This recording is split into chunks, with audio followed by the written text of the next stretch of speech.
Welcome to the Genius Factory. Enjoy the video. In this video, I will explain how to open your Mazda CX-30 key.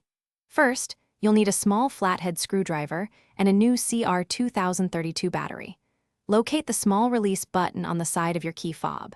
Press this button firmly and then slide out the emergency key blade. This step reveals a crucial slot for the next part of the process. Having the right tools ready makes the entire procedure much smoother and quicker for you. Now that the emergency key is out, insert the tip of your small flathead screwdriver into the slot where the blade was. Gently twist the screwdriver to begin prying apart the two halves of the key fob. Work your way carefully around the entire seam, applying gentle pressure.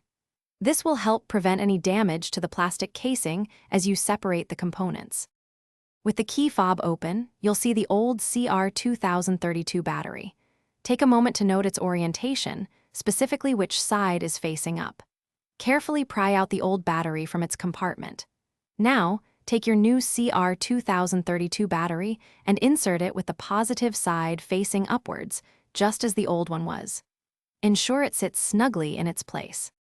Once the new battery is in place, carefully align the two halves of your key fob.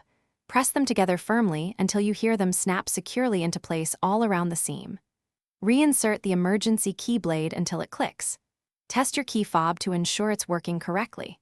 For more great content and to check out the new Kindle Paperwhite, which lets you read anywhere, be sure to look for the link in the description below, along with other fantastic deals we've found for you. Thanks for watching. If you found this helpful, don't forget to like and subscribe.